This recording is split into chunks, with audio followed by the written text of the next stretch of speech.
El fenómeno de la conciencia. Saludos, mis muy queridos amigos. Amor, verdad y bendiciones les sean dadas en abundancia.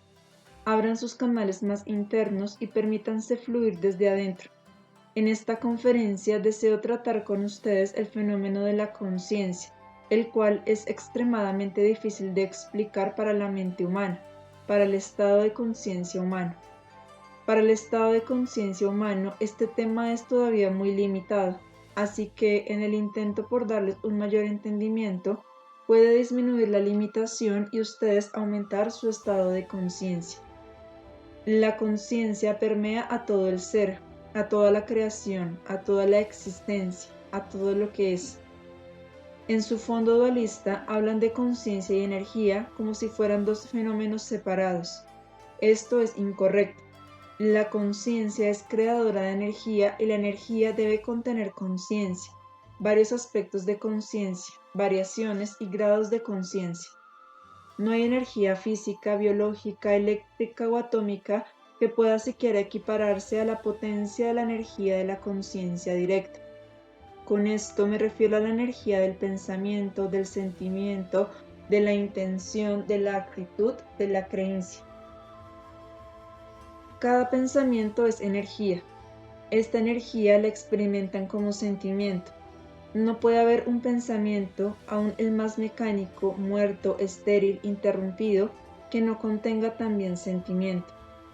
Pudiera parecer que el pensamiento puro, abstracto, estuviera totalmente divorciado del contenido del sentimiento. Esto no es así. De hecho, mientras más puro y abstracto sea el pensamiento, mayor será el sentimiento que está proporcionado a este. También deben diferenciar entre los pensamientos incompletos y los pensamientos abstractos. No los confundan. Lo anterior es una defensa contra los sentimientos y aspectos indeseables del ser. El último es el resultado de un estado espiritual altamente integrado. Pero aún el anterior no puede estar nunca divorciado del sentimiento, esto es, el contenido de energía. El sentimiento subyacente pudiera ser el miedo, aprehensión, ansiedad por la complejidad de lo que el ser sospecha que existe y desea evitar, y concomitantemente auto-odio y una variedad de sentimientos que ustedes bien conocen. El pensamiento abstracto contiene como corriente de energía subyacente un sentimiento de inmensa paz, de un entendimiento intrínseco de la ley universal que es el lindero para inducir la alegría y la dicha. Un pensamiento puramente abstracto podría crear este tipo de experiencia energética o de sensación. Mientras más subjetivo sea el pensamiento, más se funde con la negatividad del sentimiento. Un pensamiento subjetivo es aquel que es creado por el deseo y miedo personales, de un estado de egoísmo y separación, yo contra los demás. Por lo tanto, no es verdadero. Permítannos, por ejemplo, examinar el deseo. En el dominio de la dualidad, como en cualquier otro, el deseo juega un papel dual.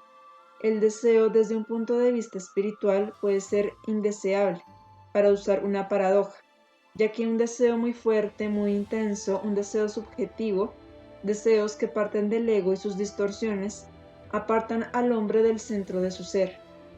Tales deseos contienen con frecuencia orgullo, voluntarismo, miedo, falta de confianza en el universo y crean un sistema de energía tenso, evitando la corriente de la fuerza de la vida. Por lo tanto, las enseñanzas espirituales con frecuencia promueven un estado de falta del deseo como un prerequisito necesario para conectar con el ser divino. Este es un estado que será preservado por la autorrealización espiritual. También es cierto que si no existe el deseo, no puede haber expansión, no puede aventurarse en nuevos campos, en nuevas realizaciones y estados de conocimiento. No puede haber desarrollo y no hay purificación. ¿Qué podría motivar a un individuo a reunir el coraje, la perseverancia y la determinación necesarios para intentar su propio camino lejos de la oscuridad y el sufrimiento? Solo puede hacerlo el deseo. Esta clase de deseo tiene un contenido de fe, en la posibilidad de alcanzar un mejor estado, coraje, paciencia, compromiso, etc. Aquí tienen un ejemplo típico de la confusión dualista. confusión que surge solo cuando el hombre sabe si es correcto o no tener el deseo, dependiendo de cuál aspecto del deseo perciba. La dolorosa confusión y estado limitado de la conciencia dualista puede trascenderse solo cuando hayan visto detrás de uno y otro y hayan visto la verdad y las posibilidades distorsionadas de ambos opuestos aparentes. Al momento que vean que estos opuestos ya no existen, entonces has pasado a un estado de conciencia más profundo y más amplio en el que comprenden más allá de su limitado estado dualista. Esto se aplica a muchas manifestaciones en su vida. Solo en raras ocasiones, si es que las hay, algo es bueno o malo en sí mismo. Depende de cómo se manifiesta, cuáles son las verdaderas motivaciones subyacentes. El deseo debe existir en el corazón humano para poder sobrepasar las cargas, las tentaciones de autoengaño que bloquean el camino hacia el conocimiento abstracto del universo. Esto no significa, repito, abstracción en el sentido mecánico, muerte, separación, superficialidad, insensibilidad o pensamiento defensivo. ¿Cómo puede el conocimiento, que es la conciencia, saber que no se está haciendo insensible? Aún sabiéndose insensible, lo que en esta época llaman el conocimiento intelectual, contiene un sentimiento, pone en movimiento ciertas reacciones en cadena. Y aunque tal conocimiento esté fragmentado y usado para alejarse de la energía o del aspecto del sentimiento de vida, aún así contiene un sentimiento, aunque, como lo mencioné antes, este sentimiento no sea reconocido. Así que la conciencia es siempre un sentimiento, una manifestación de energía, ya sea que lo sepan o no. Los pensamientos más mecánicos, los más fragmentados, los más incompletos, conllevan una serie de reacciones en cadena de energía en el estado psíquico humano entero. El poder de escoger cuál pensamiento pensar en sí mismo surge de fuertes movimientos de energía y resulta en afecto. Por lo tanto, la conciencia debe ser una sola con la energía. En el estado humano promedio, esto pareciera no ser cierto a simple vista. Sin embargo, si vamos más a fondo, están limitados para ver que, cuando lo rastrean, cualquier conocimiento que alberguen tiene un contenido definitivo de sentimiento. Como dije antes y a propósito, repito, no puede enfatizarse lo suficiente en este contexto, el conocimiento más simple e incompleto también contiene sentimientos. El sentimiento subyacente puede ser el miedo. El estado energético más superficial pudiera ser fastidioso. El fastidio es también un estado energético, aunque negativo. Negativo en el sentido de la ausencia de algo, que no significa que lo que está ausente no esté intrínseca y esencialmente presente. Solamente está temporalmente ausente. Supongamos que persistimos en el estado de fastidio más a fondo hasta lo más recóndito de la sustancia del alma. Encontrarán que siempre hay algo de miedo. Miedo de saber todo lo que pueden saber ahora acerca de ustedes mismos y acerca de su relación con el universo. Esta relación entre ustedes y el universo se vuelve más obvia mientras más se descubren a ustedes mismos, mientras se vuelven más honestos con ustedes mismos, mientras más dejen de actuar. Los estados de conciencia pueden diferenciarse en tres grandes grupos. 1. El primero y menos desarrollado es el estado de adormecimiento, en donde un ser no sabe que existe. No tiene conciencia de sí mismo. Puede sentir, moverse y crecer y hasta cierto punto pensar, pero por debajo del umbral de la autoconciencia. Existe como un mineral o una planta. Estos organismos que están por debajo del estado de la autoconciencia tienen, sin embargo, patrones integrados de creación, de autocreación, que ese organismo en particular cumple de manera significativa y con un propósito, siempre compatible con su legitimidad particular. Estos estados son estados de conciencia, pero no estados de autoconciencia.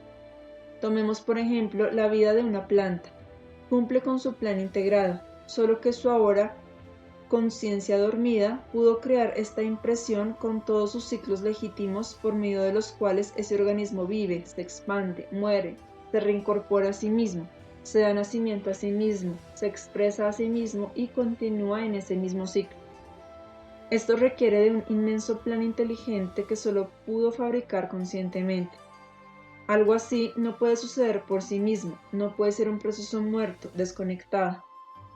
Esta aparente desconexión de materia inanimada es solo una conciencia congelada temporalmente, como lo expliqué en una conferencia reciente sobre los procesos de creación y los puntos psíquicos nucleares.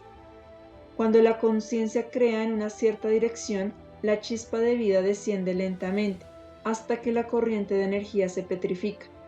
Se condensa en una costra tan gruesa que la energía subyacente está invisible, no perceptible al ojo humano. Sin embargo, los seres cuyo estado de conciencia expandida los hace capaces de percibir más allá de la superficie, pueden observar claramente el alto potencial de energía dentro de la materia inanimada que no tiene manifestación consciente. Tales seres pueden también percibir el contenido de conciencia dentro de esta potente energía, la conciencia contenida dentro de la llamada materia muerta. ¿Qué es lo que tal conciencia dice cuando está despierta? Pudiera decir: no quiero saber, no quiero conocerme a mí mismo, ni quiero conocer cuál es mi relación con el mundo que me rodea. Este estado es un núcleo creativo, una declaración hecha por la conciencia, por elección y decisión deliberadas.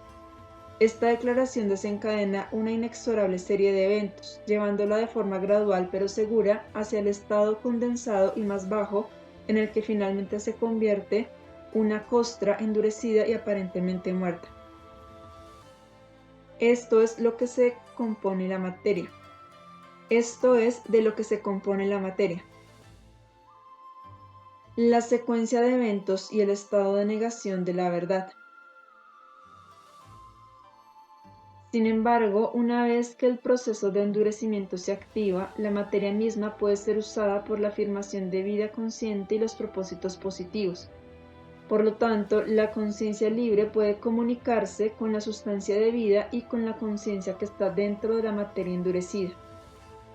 Les doy esta breve explicación para que puedan tener una idea del hecho de que la conciencia existe aún dentro de los objetos inanimados. Hoy en día los científicos ya han aseverado que la energía existe dentro de la materia, así que esto ya no es noticia para ustedes. Lo que ustedes tienen que averiguar es que esto mismo es aplicable a la conciencia. La conciencia dentro de los objetos inanimados puede ser alcanzada por la conciencia de la mente humana, que es mucho más fuerte y activa, aunque en menor grado también la conciencia de las plantas, los animales y los otros seres humanos. La materia es maleable y puede ser impresa por la conciencia humana, ya que es capaz de inventar y crear, puede moldearse, darle forma y formar a las sustancias dentro de la materia. Por ejemplo, la necesidad de tener un mueble, un plato, un vaso, una alhaja o cualquier objeto inanimado que contenga sustancia. Así es como el aspecto más apartado de la conciencia, como sería la materia inanimada, recibe la impresión dirigida por una conciencia más fuerte y más conectada y se funde con ella de cierta manera. Así entonces está siendo creado un objeto. Cada objeto que usen, disfruten, necesiten, cumple con esta función. Su núcleo de conciencia más profundo, que siempre busca expresarse hacia lo divino, hacia el servicio, hacia la verdad, hacia el amor, hacia el ser, aún en este estado de separación, responde a la creación de la mente y por lo tanto cumple con un propósito del gran plan de evolución. Así, la más muerta de las materias muertas no está realmente muerta. Los seres espirituales que poseen sus facultades divinas innatas y no se limitan a la sola manifestación externa como lo hacen los seres humanos, pueden percibir la forma de energía y la expresión de conciencia de los objetos más inanimados. Estos objetos inanimados contienen también un campo de energía que es su antena, su estación receptora, para convertirse en un reactor. Su contenido consciente está todavía muy limitado a ser tan solo un reactor. Todavía no puede ser un iniciador y creador como lo es el estado humano. Pero definitivamente es un reactor. A menudo pueden experimentar que tienen cierta relación con los objetos. Hay algunos objetos que aprecian, necesitan y disfrutan, los aman, funcionan bien para ustedes. Pudiera pensarse que los aman porque funcionan bien y les dan buen servicio o belleza o alegría. Pero este es uno de esos círculos benignos de trabajo en donde es difícil decir qué o quién lo inició. Con otros objetos es lo contrario, nunca funcionan bien, los odian, les molestan y estos a su vez responden. Tomemos por ejemplo un automóvil o cualquier otra máquina como un tocadisco o lo que sea. Aman a su máquina, pueden inclusive usarla para su crecimiento espiritual de una manera u otra, así que el objeto puramente utilitario realmente no es tan utilitario después de todo. Cuidan de él. Su apreciación hace que la máquina responda, aun con su extremadamente limitado y pequeño núcleo de conciencia que está engranado para responder y reaccionar, para ser impreso y moldeado. Su campo de energía se verá afectado. La separación de conciencias que ustedes experimentan es, por lo tanto, muy cuestionable. Cuando hablamos de que todo el universo está permeado de conciencia, es verdaderamente cierto. Los organismos separados, objetos y entidades están separados solamente a nivel superficial, pero dentro y debajo del nivel de la superficie existe una interacción constante. Empecé hablando de las 3 etapas de conciencia. Yo estuve en este primer estado durante mucho tiempo, conciencia sin autoconciencia. Animales, plantas, minerales y materia inanimada caen en esta categoría. Quería mostrarles que no existe nada que no contenga conciencia.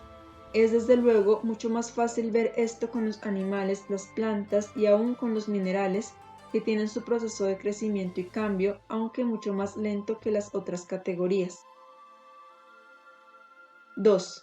El segundo estado es la autoconciencia, que empieza en el nivel humano. ¿Qué es lo que realmente significa la autoconciencia? Conciencia de yo soy, yo existo, yo puedo pensar, yo puedo tomar decisiones. Mis decisiones tienen un impacto, mis pensamientos tienen un efecto, mis sentimientos alcanzan a otros seres. Esto sería a grandes rasgos la segunda etapa. En esta etapa comienza la autorresponsabilidad, la conciencia de tener un efecto en el mundo que rodea al ser, resultando en el darse cuenta y en la seriedad para escoger pensamientos, actitudes, acciones, respuestas, etc. Este estado de conciencia, debido a la expansión de conciencia, también encuentra muchas nuevas alternativas que los ciegos y aquellos estados más limitados no pueden. El estado de conciencia debajo del umbral de la autoconciencia no puede tomar decisiones. Sigue ciegamente su patrón integrado e implantado en su sustancia. El estado humano es capaz de recrear el plan y el patrón para aprovechar más y mayores posibilidades de autoexpresión proporcionadas a su propio crecimiento. Desde luego, es muy obvio que dentro del estado humano de conciencia, la autoconciencia, existen muchos grados y variaciones. Tenemos seres humanos que no se dan cuenta de sí mismos todavía, de su poder creativo, de su posibilidad de cambio y afectación. Su habilidad para diferenciar aún está limitada. Su poder para pensar y actuar independientemente está igualmente limitado. Para ellos, palabras como estas difícilmente tienen más sentido que el que tendrían para un animal. Para ellos no tendrían ningún significado. Hay otros seres humanos cuya conciencia ya está más desarrollada. Saben bien que tienen el poder para elegir, para crear y para afectar. Son autorresponsables y responden de sus decisiones para pensar de una cierta manera en vez de otra. Para ellos, tales palabras tienen sentido y son una inspiración y aliento. También hay, por supuesto, muchos grados de conciencia entre estas dos categorías hacia ambos extremos. Sin embargo, aún el ser humano cuya conciencia está menos desarrollada sabe de su propia existencia. No sabe que necesita y puede, hasta cierto grado, encontrar la manera de cubrir sus necesidades. Sabe que puede actuar. Quizás su visión es más limitada que la visión y poder de afectación de una personalidad humana más desarrollada. Pero a pesar de esto, hay una enorme diferencia entre él y el animal con el grado de conciencia más desarrollado. Este último pudiera tener algún poder de pensamiento, pero carece completamente de autoconciencia en el sentido que lo he descrito. El estado humano de autoconciencia vive dentro de su autocreada dimensión del tiempo. Por lo tanto, tiene sentido de los despertares de la mente humana pasados, presentes y futuros, pero esto no existe en los estados más bajos de conciencia. Como en muchas áreas del desarrollo, hay una similitud entre el punto más bajo y el más alto de la curva, que en este caso es el estado de ser. La materia inanimada, los minerales, las plantas y animales no viven dentro del tiempo. Existen en un estado de ser atemporal, pero no son autoconscientes, no tienen autodeterminación, una iniciativa autoimpulsada. El estado humano de conciencia es en el tiempo, por lo tanto, no está en el estado del ser, sino en el estado de llegar a ser, pero ya está totalmente en posesión de la autoconciencia. En el punto más alto de la curva regresamos al estado atemporal del ser, pero con un mayor grado de conciencia. 3. Este es el mayor nivel de los tres. Podríamos llamarlo conciencia universal o tal vez conciencia cósmica. Está más allá del estado humano. En ese estado todo es uno, no hay separación. En ese estado de conciencia todo se conoce. Se conoce al ser más íntimo, se conoce al ser de Dios. Se conoce al ser de Dios de la entidad personal, así como la de las otras entidades. Se conoce la verdad de ser. En este nivel de desarrollo, el estado del ser sobrepasa la autoconciencia. Se ha alcanzado la conciencia universal. Para decirlo de otra manera y más acertadamente, el ser es reconocido como estar en todo lo que existe. Si ustedes ponderan el profundo significado de estos tres estados, podrán ver y entender mucho más acerca de la vida mayor de la cual forman parte. El estado de inocencia del ser solamente puede existir en la pureza. La pureza puede existir en aquel que todavía está ciegamente inconsciente, que no tiene poder, o en aquel que ha recobrado el estado de inocencia a través de un laborioso descenso y un simultáneo ascenso de autopurificación. Entonces el poder emerge con el estado temporal del hoy eterno. Existe una legítima autoprotección en la falta de conciencia, protección de la potencia innata de conciencia, mientras que el alma no sea purificada. Como todos ustedes pueden observar claramente en su camino, este poder aumenta en proporción exacta a su habilidad de ser verdaderos y honestos con ustedes mismos y con los demás. Si se dieran cuenta del potencial creativo mientras haya una mala intención en ustedes, podrían atraer ruina, daño y destrucción en un grado mucho mayor que ahora, para el propósito del principio de autoactivación en el que el resultado negativo se vuelve la medicina. Sin embargo, la injusticia y las manifestaciones del mal pueden aparecer en ustedes ahora. Solo aparece de esta manera porque en su estado limitado del tiempo no poseen las conexiones. Si se dieran cuenta, podrían ver las manifestaciones negativas, sin importar lo crueles o injustas que parezcan, son medicina autocreada para el propósito último de purificación y la última dicha. El mal no destruye ahora ni puede hacerlo, solo temporalmente y dentro del marco de lo que acabo de mencionar. Si la conciencia pudiera expandirse sin la expansión simultánea de los agentes autopurificadores, el mal podría destruir lo divino. Así que como un mecanismo integrado de autoprotección, la negatividad cierra los órganos perceptivos. Se establece la ceguera, la sordera, la mudez y la torpeza. La única manera de salir de este estado de ignorancia, limitación, falta de poder, de estar apartado del núcleo donde está conectada toda la vida, es por medio del intento consciente de conocerse a ustedes mismos en donde están ahora, no el conocer el universo o algo que esté fuera de ustedes. Eso viene después, gratuitamente, como ha sido. Concentrarse en eso podría ser una desilusión persistente. Conocerse a ustedes mismos es un proceso lento, paso por paso. Nunca va a requerir de una acción imposible de su parte. Solo pide de ustedes aquello que es posible, el tratar con algo que está ahí frente a sus ojos si tan solo se deciden a verlo. Pueden usar su mejor voluntad e intención para encontrar lo que deben saber acerca de ustedes mismos a cada paso del camino. No hay fracción de tiempo en sus vidas, amigos míos, en la que esto no sea posible. Pueden estar seguros de que cuando están en un estado de desarmonía no se dan tanta cuenta como podrían hacerlo. Para ser más conscientes, a menudo se requiere de una intensa búsqueda y ciertamente esto forma parte de su tarea de vida. Puede ser que algunas veces busquen las respuestas a su actual desarmonía en la dirección equivocada. Seguramente se resistirán por temor a algo mucho peor de lo que actualmente existe. Solo lo encontrarán si tienen el coraje y la determinación para recorrer todo el camino durante todo el tiempo. El estado de desarmonía, de ansiedad, de infelicidad, de depresión, el estado de intranquilidad, temor y dolor negativo contraído, siempre es un reflejo de algo que pudieron saber ahora, pero que escogieron, literalmente escogieron no saber. Esa elección crea un campo de energía negativa muy potente. Su camino les ayuda a desactivar estos campos de energía negativos, cambiando el contenido de conciencia que hay en ellos. Aquí el primer paso vital sería transformar el no quiero saber por quiero saber e ir tras ello. Ustedes pueden darse a sí mismos este descubrimiento. En las etapas preliminares de esta fase de desarrollo evolutivo, los puntos ciegos acerca del ser deben eliminarse para que así el ser pueda encontrar las respuestas sobre sí mismo. Mientras no sepan qué escoger, qué pensar, qué sentir, qué necesitar, qué desear, no pueden despertar hacia un estado más alto. Una vez que lo sepan, habrán ganado cierta cantidad de poder aumentado para cambiar aquello que es destructivo e indeseable. Mientras van en este camino, llegará un periodo en el cual se conozcan a ustedes mismos bastante bien, pero todavía no tienen todo el tiempo una conciencia total acerca de los demás.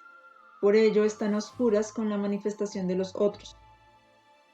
En su ceguera hacia la negatividad de la otra persona o de su naturaleza exacta, pueden perderse ustedes mismos en confusión y molestia. Un trabajo más honesto los guiará hacia una conciencia más clara de los demás. Esto les traerá paz y les mostrará el camino para manejar las situaciones. A lo largo del camino descubrirán nuevos aspectos, a menudo positivos, sobre ustedes mismos. Con frecuencia, solamente por medio de una crisis con los demás, pueden ver tales aspectos anteriormente desconocidos. La primera fase es puramente autoexploratoria. La segunda fase, muchas veces se intercala con la primera, se expande hacia el conocimiento de los demás. La tercera fase guía hacia el conocimiento universal más allá del estado humano. Este es el desarrollo orgánico del PAT. Cuando digo conocimiento, amigos míos, recuerden que existen diferentes formas de interpretar esta palabra. Pueden tener conocimiento a un nivel puramente mecánico. Tal conocimiento no es profundo, ni es sabiduría, ni es percepción verdadera. No les da un sentido de la maravilla y del asombro, ni los llena de paz y alegría. Es un conocimiento seco, parcial. Estoy hablando de una clase distinta de conocimiento, de la clase de comprensión que une al entendimiento fragmentado. Este es un conocimiento profundo y sentido que desde luego trae paz y alegría, asombro y emoción. Una revelación los llena de tal manera que remueve toda disensión. De alguna manera experimentan y se relacionan de una forma nueva. Pero esto llega solo mucho más adelante en el camino, amigos míos. Al principio experimentarán los principios de esta clase de conocimiento solo ocasionalmente. Se manifestará mucho más cuando estén, por ejemplo, en una posición de facilitadores. Mientras más se expandan, más llenos de este conocimiento serán, y según avancen, poco a poco obtendrán el conocimiento cósmico. Este viene de algo que está profundamente dentro de ustedes.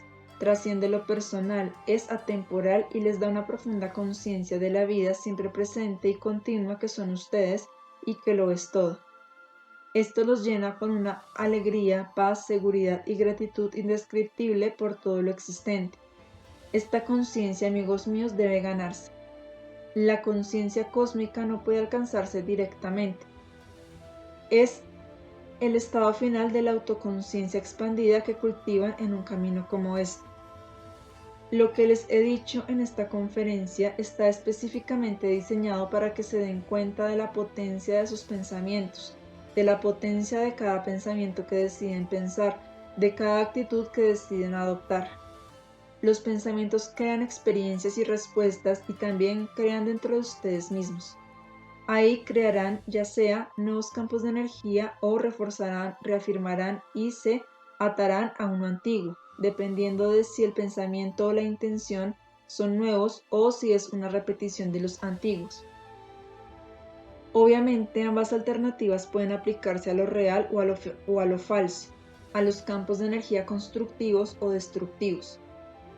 Cuando son realmente conscientes de esta potencia, entonces se vuelven más responsables y más capaces de crear. Entonces se aproximan al estado en el que se conoce que la conciencia de Dios está en todo. El ego solamente decide hacia dónde voltear. Ahora mismo dentro de sus pensamientos está la potencialidad para expresar la conciencia de Dios en la forma que lo elijan. Cuando la experimentan negativamente, asegúrense de encontrar qué es lo que la creó, cómo es que fue creada. Todos pueden descubrir la verdad del poder en sus conciencias, comprometiéndose ahora una y otra vez a estar en la verdad con su ser en sus ocupaciones cotidianas, confusas o molestas. Cuando sientan resistencia, admítanla, no traten de banalizarla, de barnizarla, aunque se sientan tentados a hacerlo. Háganlo de todas maneras a pesar de esta resistencia. Tengan fe en la verdad. Serán más y más libres y alegres y se librarán de las cadenas que ahora los tienen confinados a un estado menor al que tienen derecho por nacimiento. Hagan el compromiso con la verdad en cualquier situación posible, en cualquier incidente concebible. Con este mensaje y sugerencia los bendigo a todos con profundo amor. El amor del universo sea para todos ustedes, mis muy queridos amigos. Estén en paz, permanezcan en paz.